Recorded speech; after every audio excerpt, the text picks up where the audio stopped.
25 de maio de 2010, o vento está cortante e frio na aresta norte do Everest, enquanto Peter Kinloch sorri e tira suas últimas fotos do topo do mundo. O escocês de 28 anos acredita ter alcançado o maior triunfo da vida, mas, minutos após sair do cume, Peter tropeça repentinamente. Ele para e se vira para seu guia, enquanto diz em pânico: "Eu não consigo enxergar." O que veio a seguir testou a coragem humana e forçou decisões que assombrariam para sempre. Este alpinista do Everest já está morto. Ele só não sabe disso ainda. Bem-vindo ao Extreme. A história de hoje começa em um lugar inesperado. Não foi em um pico de montanha imponente ou academia de escalada perigosa. Ela começa em uma creche em Merseyside, na Inglaterra, onde um garotinho já mostrava os primeiros sinais de uma obsessão que definiria toda a sua vida. A história de Peter Kinloch começa quando sua família se muda para a ilha de Skye, Escócia, aos 11 anos dele.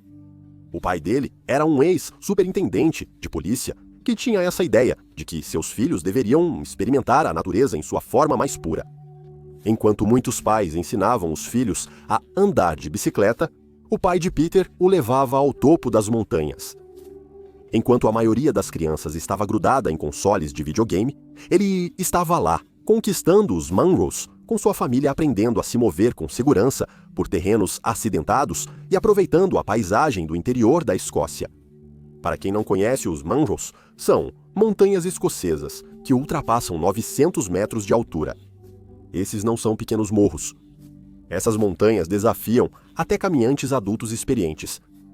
Aqui a história de Pedro toma um rumo inesperado que define sua vida. Pedro desenvolveu uma condição médica que afastaria a maioria das pessoas dos esportes radicais. Ele teve episódios de cegueira súbita e completa. Não era visão embaçada ou dificuldade para enxergar. Cegueira total e imprevisível completa. O mundo dele apenas escurecia. Depois de alguns minutos ou mais, a visão retornava tão misteriosamente quanto sumira. Hoje, muitos pais, se o filho tivesse essa condição, o envolveriam em plástico bolha e o impediriam de fazer qualquer coisa perigosa. A maioria das crianças com esse problema tende a adotar uma postura muito cautelosa e segura na vida. A família do Peter fez exatamente o oposto. Eles continuaram levando o Peter para escaladas de montanhas cada vez mais desafiadoras, e o Peter simplesmente adorava isso. Aos 23 anos, ele escalou seu primeiro grande pico internacional, o Monte Kilimanjaro. Aquele cume mudou tudo. Ele ficou viciado. Ele experimentou a sensação de conquistar as maiores montanhas do mundo e queria mais. Mas Pedro não era apenas um viciado em adrenalina imprudente. Ele era brilhante. Ele obteve um doutorado em sistemas de informação pela Universidade Liverpool John Moores. Ele atuou como especialista em tecnologia da informação na polícia de Merseyside, focado em análise de incidentes e gestão de banco de dados. Ele também era professor universitário e palestrante motivacional. Esse era um cara que analisava dados complexos de dia e planejava expedições nas montanhas à noite. Ele era metódico, cuidadoso e obsessivamente preparado para tudo o que fazia, exceto por uma coisa. A única coisa para a qual ele não podia se preparar. A única coisa que estava à espreita nas sombras da vida dele. Aquela misteriosa cegueira. Desvio neste trem do caos. Para acesso antecipado a vídeos e enquetes exclusivas da comunidade Extreme, junte-se a nós no Patreon. Agora sobre Peter e o que faz essa história fascinante. Durante a infância e adolescência de Peter, enquanto sua obsessão por montanhismo crescia, seus episódios misteriosos de cegueira continuaram. Mas eles nunca, e eu quero dizer nunca, aconteciam enquanto ele estava escalando. Isso é importante, porque, na mente de Peter, isso significava que a escalada dele e sua condição médica existiam em mundos completamente separados. Ele tinha anos e anos de evidências e dados de que o que quer que estivesse causando sua cegueira não interferia no montanhismo, Quando perguntavam se escalar montanhas com problemas de visão não era perigoso, ele respondia: Peter tinha uma resposta lógica. Nunca aconteceu enquanto escalo. Ele estava certo, até não estar mais. Voltaremos a isso depois. A escalada de Peter foi sistemática e impressionante. Ele não estava simplesmente enfrentando picos perigosos aleatoriamente. Após o Kilimanjaro, ele resolveu enfrentar o desafio dos 7 cumes, que é escalar o ponto mais alto de cada continente. Ele não enfrentava esse desafio só por glória pessoal. Pedro estava fazendo isso para aumentar a conscientização sobre a transtorno obsessivo-compulsivo Action, uma instituição de caridade que apoia pessoas com transtorno obsessivo-compulsivo, inspirado por uma ex-namorada que sofria com a condição. Muitos escalam só pela glória pessoal, e quero retribuir de algum modo, disse ele em entrevista de 2009. Monte Kilimanjaro, África? Pronto. Monte Elbrus, na Rússia? Pronto. Monte Aconcagua, na Argentina? Pronto. Monte Denali, no Alasca? Pronto. Cada conquista aumentava sua confiança em conciliar ambições de escalada e condição médica. Cada cume mostrava que sua cegueira não afetava seu montanhismo. Em 2010, Pedro já havia completado 4 dos 7 cumes. Restavam apenas 3. Uma montanha se destacava entre todas as outras. Aquela que chama todo montanhista apaixonado pelo esporte e com algo a provar. Você adivinhou, Monte Everest. Então Peter se inscreveu para uma expedição ao Everest com uma empresa renomada chamada Summit Climb International. Ele optou pela Rota Norte, pelo Tibete, mais desafiadora que a tradicional do Sul, via Nepal. Seu guia era o experiente alpinista britânico David O'Brien. Tudo na preparação de Peter estava impecável. Seu condicionamento era excepcional e suas habilidades técnicas sólidas. Seu equipamento era de primeira qualidade. Sua empresa de expedição era respeitável. Seus guias eram experientes e seu histórico falava por si só. 26 anos escalando sem nunca ter problemas de visão na montanha. Mais importante, sua condição médica nunca se manifestou em 26 anos de montanhismo. Do ponto de vista da gestão de riscos, Peter tinha todos os motivos para acreditar que esse padrão continuaria. A expedição começou no início de maio de 2010 e tudo ocorreu como planejado. Peter montou o acampamento base a 5.180 metros e iniciou subidas de aclimatação para acampamentos mais altos. Ele não teve sinais de mal da altitude. Seu desempenho era forte, sua atitude era positiva. Mas maio de 2010 foi especialmente difícil no Everest. Ventos fortes causavam perigo e atrasos. As janelas de tempo eram limitadas e imprevisíveis. Em 24 de maio, o líder Dan Mazur decidiu aproveitar uma breve janela de tempo para tentar o cume. Então, à meia-noite de 25 de maio de 2010, Peter Kinloch começou o que esperava ser a continuação do trabalho de sua vida, a subida do acampamento 3 a 27.200 pés até o topo do mundo. Mas as condições eram brutais, mesmo para os padrões do Everest. Ensolarado, mas extremamente frio e ventando com neve soprando. O alpinista Duncan Chassell depois descreveu as condições no cume como 10 vezes piores do que o clima normal do Everest. Mas Peter avançou de forma constante e confiante pela rota. Passando pelo primeiro degrau, pela Pedra Cogumelo, subindo o notório segundo degrau, com suas escadas verticais, atravessando o Cecil, o terceiro degrau, por áreas onde um passo em falso significa morte certa. E então, finalmente, às 13 horas, em 25 de maio de 2010, Peter Kinloch realizou seu sonho aos 28 anos. Ele ficou no topo do Monte Everest, sorrindo, de orelha a orelha, tirando fotos com o sol brilhante da tarde iluminando-o. Seu guia, David O'Brien, comunicou-se por rádio com o acampamento, base às 13 horas e 18 minutos. Estamos no topo, e todos estão de ótimo humor e com boa saúde. Peter foi descrito como eufórico, alegre e animado. E por que não estaria? Era o momento pelo qual trabalhava desde os 8 anos. Resultado de preparação sistemática, esforço físico intenso e riscos calculados. Por alguns minutos no topo, tudo era perfeito. E então eles começaram a descer. Aqui está algo que muitos não percebem sobre escalar o Everest. Chegar ao topo é apenas metade do desafio. A descida costuma ser mais perigosa do que a subida, porque você está exausto, o seu oxigênio está acabando e as condições climáticas podem mudar rapidamente. Mas Pedro já havia feito esse cálculo, era experiente e estava preparado. Ele já havia feito descidas técnicas com sucesso em outros 4 grandes picos. O que ele não previu era que justamente seu maior medo se realizaria no pior momento e no lugar mais perigoso da Terra. Minutos após iniciar a descida do cume, algo deu errado. Peter, que passou o dia inteiro confiante, começou a tropeçar. Ele perdia a coordenação de formas incomuns para seu nível de habilidade. Quando eles chegaram a uma seção técnica chamada segundo degrau, um penhasco quase vertical que exige navegação cuidadosa, Peter fez algo que chocou seu guia. Ele pediu a David O'Brien que lhe mostrasse como descer.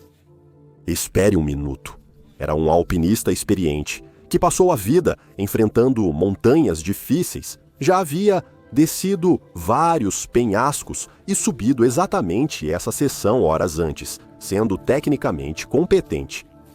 Por que ele, de repente, precisaria de ajuda, com técnicas básicas de escalada? David deve ter sentido um calafrio que não era causado pela altitude. Foi então que Peter disse algo que realmente chamou a atenção. Estou tendo dificuldades. A 8.500 metros de altitude, isso já é normal. Até alpinistas experientes do Everest enfrentam dificuldades em grandes altitudes. Então Peter disse algo que gelou o sangue de David. Não consigo ver absolutamente nada. Estou completamente cego. A condição que assombrou Peter por toda a sua vida, aquilo que ele mais temia, finalmente havia acontecido, e escolheu o pior momento possível e o pior lugar possível.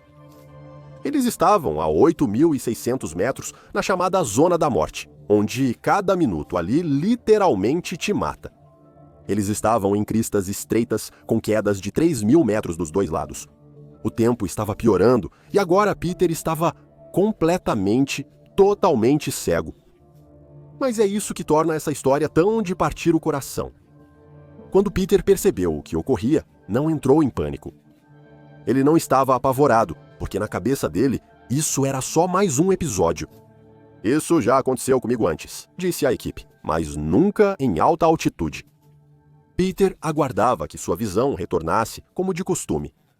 Ele pensou que bastava esperar a visão voltar. O que Peter não sabia era que dessa vez seria diferente. Dessa vez, a altitude extrema tornou a condição dele fatal. Veja, naquela elevação, há apenas cerca de 1/3 do oxigênio que existe ao nível do mar. Seu sangue engrossa como xarope. Seu coração faz esforço extra para bombear esse sangue grosso, e os vasos sanguíneos dos olhos ficam sob muita pressão. O que estava acontecendo dentro dos olhos de Peter provavelmente era uma hemorragia retiniana de alta altitude.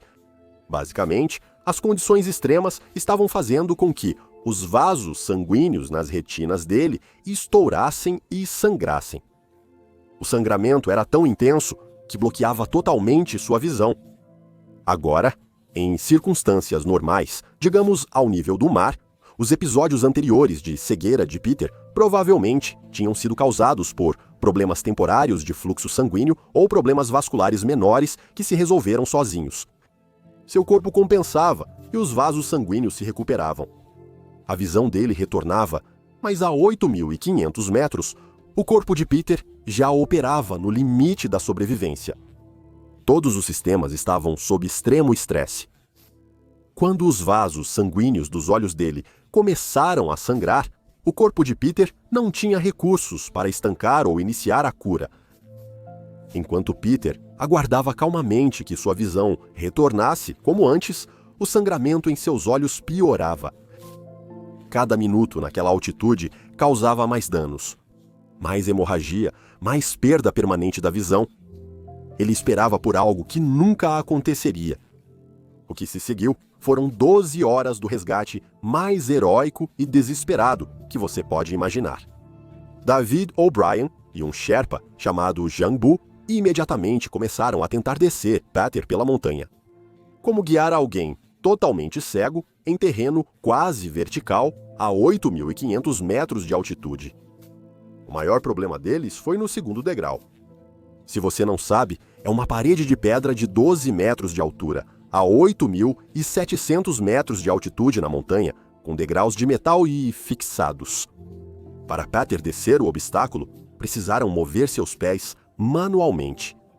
David abaixava-se e colocava o pé de Peter em cada apoio, passo a passo, ao longo do penhasco onde um erro era a morte certa.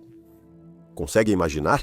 Em uma altitude onde respirar é difícil, e cada movimento exaustivo, eles carregavam outra pessoa pela montanha mais perigosa da Terra. Após 4 horas exaustivas e dolorosas, eles desceram cerca de 300 metros até a Rocha Cogumelo, a cerca de 8.280 metros de altitude. Nesse ritmo, demorariam dias para chegar a um lugar seguro. Dias que eles não tinham. Às 18h, eles pediram ajuda pelo rádio, e os Sherpas Purba e Geldi subiram de uma parte mais baixa, formando uma equipe de resgate de 4 pessoas. O'Brien trabalhava com os 3 Sherpas, todos se revezando para apoiar Peter e convencê-lo a descer a montanha. Mas só desceram mais 300 pés. Eles tentaram de tudo. Grandes doses de oxigênio foram enviadas direto para a máscara de Peter. Medicamentos fortes usados contra o mal da altitude. Comida e água para manter as forças. Eles passaram 8 horas tentando descer Peter da montanha, com O'Brien coordenando o resgate e os Sherpas realizando o trabalho físico. Com o avançar da noite, Peter piorava.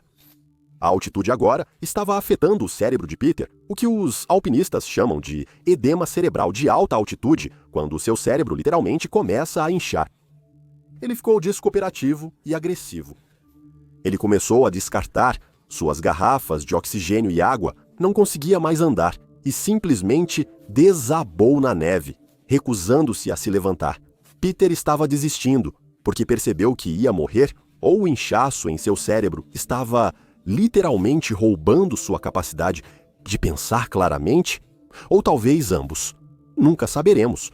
O que sabemos é que, às 2h do dia 26 de maio, a equipe de resgate teve uma decisão impossível. Imagine essa cena, pois o que vou descrever é um dos momentos mais comoventes da história do montanhismo. 4 homens se agacham ao redor do corpo de Peter, no alto da zona da morte, e em total escuridão. O vento está uivando tão alto que eles mal conseguem ouvir uns aos outros falar. As mãos de David O'Brien estão tão congeladas que seus dedos parecem salsichas pretas e ele mal consegue usar o rádio. Os 3 Sherpas avançam como zumbis, hipotérmicos e exaustos, com os corpos desligando. E Peter, ele está inconsciente. Ele está deitado imóvel na neve, respirando tão superficialmente que mal parece vivo. David o observa, desanimado e preocupado. Aqui está a matemática, que estava esmagando a alma de David. Após 12 horas de esforço extremo, eles moveram Peter só 400 metros para baixo na montanha. Nesse ritmo, levariam mais 3 dias para chegar a um local seguro, onde cada minuto é seu sustento escapando. Então nenhum deles sobreviveria a mais 3 dias. David vê que seu medidor de oxigênio está quase vazio. Ele observa os Sherpas, cujos olhos estão vidrados e desfocados pelo mal da altitude. Ele olha para Peter, inconsciente na neve, e então David precisa fazer o telefonema mais horrível da vida dele. O líder da expedição, Dan Mazur, agora está seguro e aquecido no acampamento 3, milhares de metros abaixo, e entende o que Dave pede. O médico da equipe sabe. Todos ouvindo aquela chamada de rádio sabem o que virá, porque a dura matemática da sobrevivência em alta altitude chegou ao seu cálculo final. Se tentarem salvar Peter, os 5 homens certamente morrerão. Se deixarem Peter para trás, talvez, só talvez, 4 deles sobrevivam. Às 2h30, as palavras chegam pelo rádio de Dan aos 4 alpinistas na zona da morte como uma sentença. David, você precisa descer agora. Você fez o possível. Imagine David olhando Peter pela última vez. Esse é o mesmo cara que apenas 15 horas antes estava sorrindo de orelha a orelha no topo do Monte Everest. O homem que realizou seu sonho. O homem que confiou sua vida a ele, não por crueldade ou covardia, mas porque ficar significaria 5 mortos em vez de 1. Peter Kinloch morreu sozinho a 8.600 metros de altitude. Cerca de 300 metros abaixo do cume que ele alcançou 13 horas antes. O homem que passou a vida escalando montanhas acabou sendo conquistado por uma delas. É como se pensasse, cheguei ao topo do Everest, eu não preciso mais da minha visão brutal. Quando essa história saiu na mídia, a imprensa explodiu. David O'Brien e sua equipe foram chamados de heróis, e de fato eram.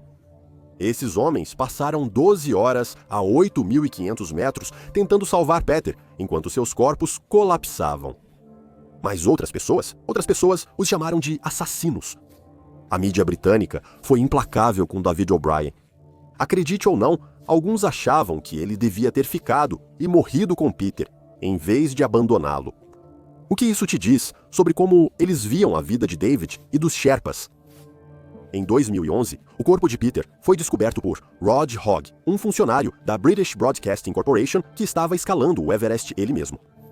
Em 2011, um alpinista chamado Rod Hogg estava fazendo sua própria tentativa no Everest quando fez uma descoberta que partiu seu coração.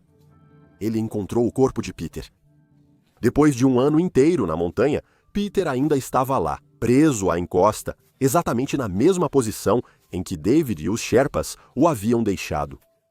O gelo e o frio preservaram perfeitamente seu corpo. Rod disse que, ao ver Peter, parecia que ele só tirava um cochilo, tranquilo e calmo, como se aguardasse a visão voltar, como sempre acontecia.